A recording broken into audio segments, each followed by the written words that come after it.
नमस्कार दोस्तों, मैं प्रिंस सैनी आपका स्वागत करता हूं हमारे चैनल लर्न एंड ग्रो में। आज हम बात करेंगे रियल डेप्थ और अपेरेंट डेप्थ के बारे में। किसी टैंक के अंदर कोई अगर ऑब्जेक्ट पड़ा है पानी के अंदर, अगर हम ले तो वो हमें कुछ ऊपर महसूस होता है, उसकी रियल डेप्थ जो है उससे ऊपर, यानी कि वो बन जाती है अपेरेंट डेप्थ, यानी कि जो प्रतीत होती है। एक्चुअल में ऐसा नहीं होता।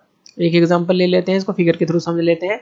मान लीजिए एक टैंक है और इसके अंदर आपने वाटर को फिल कर दिया। तो टैंक में वाटर फिल किया, इतना आपने मान लीजिए फिल कर दिया, और कोई एक ऑब्जेक्ट ले लिया, कोई भी पॉइंट ऑब्जेक्ट ले सकते हैं, कुछ भी ले सकते हैं, तो इसको ओ मान लेते हैं। तो यहाँ पर ये कहाँ पे है, ये बॉटम पर है, बॉटम सरफेस पर है इस टैंक के। लेकिन अगर आप इसको बाहर से देखेंगे, ये थोड़ा ऊपर हमें महसूस होगा। ये किसके कारण से होता है?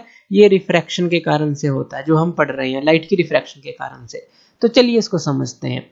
मान लेते हैं कि यहाँ पर जो टॉप सरफेस है, यहाँ पर एक प्लेन हम ले लेते हैं। ये जो प्लेन हो गया हमारे पास, ये हो गया एक्स वाई प्लेन।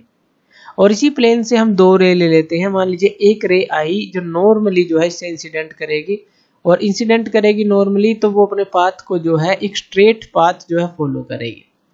तो ये हमने मान लिया। उसके बाद यहाँ पर ओ है, ये ए है, ओ ए डैश, इस तरह से हम इस रे को मान लेते हैं। इसी तरह से कोई एक दूसरी रे मानते हैं, जैसे कि मान लीजिए कोई मिरर है, मिरर के ऊपर कोई रे आती है, तो यहाँ पर टकराती है, तो वो अपने पाथ को रिट्रेस करेगी, वापस उसी पाथ पर जाएगी। तो वो हमने इस तरह की रे मान ली। एक और रे हमने किसी एंगल पर मान ली, नॉर्मली नहीं, इस ऑब्जेक्ट के एंगल पर। तो वो जो इंसिडेंट रे है वो हमारी रिफ्रैक्ट होगी। अब रिफ्रैक्ट होने का क्या कारण था, ये भी हमने देखा था। अगर आप रेयरर से डेंसर मीडियम में जाते हैं, तो जो रे है, और यहाँ पर ये नॉर्मल ले लेते हैं, तो नॉर्मल की तरफ होगी या नॉर्मल से दूर बेंड होगी, तो वो नॉर्मल की तरफ होगी, टुवर्ड्स द नॉर्मल। लेकिन अगर आप डेंसर से रेयरर मीडियम में जाते हैं, तो जो ये रे है, यहाँ पर अगर नॉर्मल हम ले लेते हैं, ये नॉर्मल एन डैश, तो ये रे जो है इससे दूर जाएगी, इस नॉर्मल से। यहाँ इसकी तरफ आई थी, यहाँ से दूर जा रही है, डेंसर से रेयरर में जाएगी। तो यही हमने दिखाया है कि ये जो वाटर है, ये क्या है, हमारा डेंसर मीडियम है। बाहर एयर है, तो ये रेयरर मीडियम है, तो डेंसर से रेयरर में जाएगी। अगर हम यहाँ पर नॉर्मल ले लेते हैं, तो वो अवे बेंड होगी। तो यहाँ पर जो नॉर्मल के साथ ये जो एंगल है, ये रिफ्लेक्टेड एंगल हो गया, ये हो गया इंसिडेंट एंगल। तो ये आई हो गया, ये आर हो गया। उसके बाद अगर ये आर एंगल है और ये जो रे है, मान लीजिए ओ बी ले लें इसको, ओ बी सी, ये जो है हमारे पास ओ से बी गई, फिर बी से रिफ्रैक्ट हुई आर एंगल पर। इसको अगर हम पीछे की तरफ बढ़ाएं, ये जो है एक जगह पर कट करेगी इस लाइन को। ये जो लाइन होगी, ये जो पॉइंट होगा जब कट करेगी, इसको आई पॉइंट बोल देते हैं। ये वर्चुअल इमेज होती है, जो प्रतीत हमें होती है, एक्चुअल में नहीं है। एक्चुअल में तो यहाँ पर ऑब्जेक्ट, लेकिन ये हमें यहाँ पर लगेगा इस पॉइंट पर, इसी के कारण से, इस रिफ्रैक्शन के कारण से। अब अगर ये एंगल आर है, तो ये भी एंगल कितना हो गया हमारे पास, आर हो गया, क्योंकि सेम ही लाइन के ऊपर है। तो आप जो है, ये भी एक तरह से नॉर्मल है, तो ये जो है आप एंगल आर ले लेंगे। अब यहाँ पर देखिए जो एंगल है हमारे पास, अब यहाँ से यहाँ तक, ये जो ऑब्जेक्ट तक है, इस प्लेन से देखें तो ये हमारे पास क्या है, ये हमारे पास रियल डेप्थ हो जाती है, रियल डेप्थ। और ये आई तक जो है, यहाँ तक, ये हमारे पास हो जाती है अपीयरेंट डेप्थ, यानी कि जो प्रतीत हो रही है।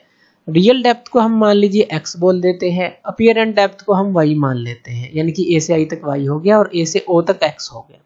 इतना क्लियर है? तो यहाँ पर जो इंसिडेंस एंगल है वो लिख लेते हैं। जो एंगल AOB है, ये हो जाता है हमारे पास एंगल I के बराबर, AOB ये I के बराबर है। और यहाँ पर अगर ये I है, तो ये जो एंगल है, मान लीजिए ये हमारा नॉर्मल था, N डैश मान लेते हैं, OBN डैश, ये भी क्या होगा, देखिए ये I है तो ये भी I होगा, अल्टरनेट एंगल है। तो ये किसके बराबर हो गया, एंगल OBN डैश के, यानी कि ये तो हो गया एंगल I। इतना क्लियर हो गया। इसी तरह से रिफ्रैक्टेड एंगल देख लेते हैं। यहाँ पर AIB, ये वाला जो एंगल है, एंगल AIB, ये किसके बराबर है, एंगल ऑफ रिफ्रैक्शन के बराबर। और ये वाला NBC, ये वाला जो एंगल है, ये भी हमारा रिफ्रैक्शन के ही बराबर है। इतना क्लियर है? ये I हो गया, ये R हो गया। अब यहाँ पर स्नेल्स लॉ को हम अप्लाई करते हैं। स्नेल्स लॉ को, जो रिफ्रैक्टिव इंडेक्स ऑफ वाटर है विद रिस्पेक्ट टू एयर, देखते हैं। तो हम इसको कैसे लिख सकते हैं, A/μW, यानी कि जो रिफ्रैक्टिव इंडेक्स ऑफ वाटर है विद रिस्पेक्ट टू जो एयर है, वो क्या हो जाएगा हमारे पास। अब यहाँ पर ये एंगल R है, तो यहाँ पर ये क्या हो जाएगा, अगर हम वाटर का देखेंगे तो sin R by sin I, ये हमें मिलेगा। तो refractive index of water with respect to air क्या आ गया हमारे पास, ये तो एंगल रहेगा साइन के साथ, ये दोनों एंगल रहेंगे, और वाटर का एयर के साथ देखेंगे तो साइन आर बाय साइन आई। अब यहाँ से हम साइन आर को निकालते हैं, तो ये क्या हो जाएगा, इस ट्रायंगल में देखें ए आई बी में, तो ट्रायंगल ले लेते हैं हम ए आई बी, तो यहाँ से हमारा निकलेगा साइन आर, ये क्या हो जाएगा हमारे पास, ये हो जाएगा हमारे पास A B by I B, यानी कि जो इसके सामने वाला परपेंडिकुलर और बाय में हाइपोटेन्यूज यानी कि आई बी। इसी तरह से ट्रायंगल ए ओ बी से हम जो है साइन आई निकाल लेंगे ए ओ बी से, तो ये क्या हो जाएगा हमारे पास साइन आई, और ये क्या हो जाएगा परपेंडिकुलर बाय हाइपोटेन्यूज यानी कि A B by O B, तो ये हो गया हमारे पास A B by O B. अब यहाँ sine r by sine i है, तो साइन आर की वैल्यू पुट कर देते हैं, ये क्या है A B by I B, और डिवाइड में साइन आई है, साइन आई यानी कि यहाँ पर उल्टा हो जाएगा, ये O B by A B आ जाएगा, ए बी से ए बी कैंसिल आउट हो गया, यहाँ पर क्या बचा O B by I B. ये क्या है refractive index of water with respect to air. अब यहाँ पर एक चीज हम देख लेते हैं कि जैसे ये स्मॉल एंगल हो, ये जो इंसिडेंस स्मॉल एंगल हो और ये जो स्मॉल एंगल हो मान लीजिए आर, तो क्या होगा जो बी है हमें लगभग इसके पास दिखाई देगा, यानी कि जितना स्मॉल होता चला जाएगा। जैसे ये एंगल था हमारे पास, ये वाला एंगल था, तो बी यहाँ था, ए यहाँ था, अब ये एंगल स्मॉल होता चला जाए, मान लीजिए इस तरह से हो जाए, तो ये जो बी है ए के पास आ गया, और स्मॉल हो जाए तो ये बी ए के और पास आ गया, और स्मॉल हो जाए इस तरह से, तो ये बी जो है ए के पास आता रहेगा। तो इस तरह से होता है, काफी स्मॉल एंगल होता है, यानी कि जो ये हमारा है बी पॉइंट ए के पास आता रहेगा। तो यहाँ पर हम ओ बी की जगह अगर हम मान लें कि स्मॉल एंगल है तो ओ ए लिख सकते हैं, ये आपको समझ आई।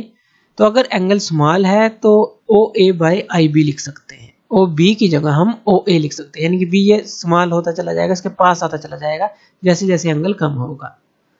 तो जो ओ बी है जैसे ये लगा लें तो ये जो है इसके पास आता चला जाएगा। तो इसी तरह से स्मॉली एंगल होता है, तो हम इसको मान लेते हैं ओ ए बाई आई बी आ गया। अब ओ ए क्या है हमारे पास, ध्यान से देखिए, ओ से ए ये रियल डेप्थ है, तो हम इसको लिख देंगे ये एक्स, आई बी क्या है, अब यहाँ पर ये आई बी जो ये लाइन थी, अब हमने क्या माना कि बी यहाँ पर आ रहा है तो ये आई ए लिख सकते हैं। तो आई ए क्या है हमारे पास, आई ए ये वाई है, तो इसको हम लिख सकते हैं आई ए, क्योंकि हम बी को ए के पास लेके जा रहे हैं, मान रहे हैं कि वो बिल्कुल क्लोज होगा स्मॉल एंगल के लिए। तो ये गया एक्स बाई वाई। अब जो refractive index of water with respect to air होता है, अगर हम उसकी वैल्यू को देखें तो वो क्या होगी हमारे पास, वो होती है 4/3। अब यहाँ से अगर इस y की वैल्यू को निकालें, यानी कि यहाँ पर 4/3 आ गई refractive index of water with respect to air, यहाँ पर आ गया x बाई वाई, तो जो y की वैल्यू है वो क्या आ जाएगी, अगर हम y की वैल्यू को निकालते हैं, यह आ जाएगा हमारा x बाय ये जो 4/3 है इसके नीचे आ जाएगा ये, और अगर हम इसको सीधा करते हैं तो ये क्या आ जाएगा हमारा 3 ऊपर चला जाएगा 4, यानी कि 3/4x। तो ये हमें क्या मिली, y जो है, यानी कि y क्या थी हमारे पास, ये अपीयरेंट डेप्थ जो है वो हमें मिली 3/4x, यानी कि जो रियल डेप्थ थी उसका जो है 3/4 हमें मिली। इसीलिए ये जो ऑब्जेक्ट है हमें ऊपर की तरफ यहाँ पर दिखाई देता है, तो इसके पीछे का ये रीजन है।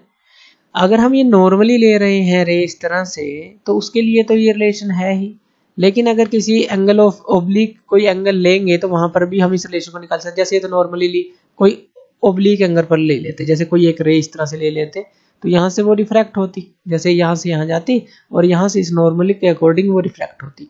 तो इसके लिए भी ले सकते हैं, पूरा नॉर्मली लिया है तो हमने थोड़ा एंगल पर भी ले सकते हैं, तो उसके लिए भी इसी तरह से कैलकुलेशन हम कर सकते हैं। तो थैंक यू वीडियो देखने के लिए, और इसी तरह की वीडियोस के लिए आप हमारे चैनल लर्न एंड ग्रो पे हमें सब्सक्राइब कर सकते हैं। धन्यवाद।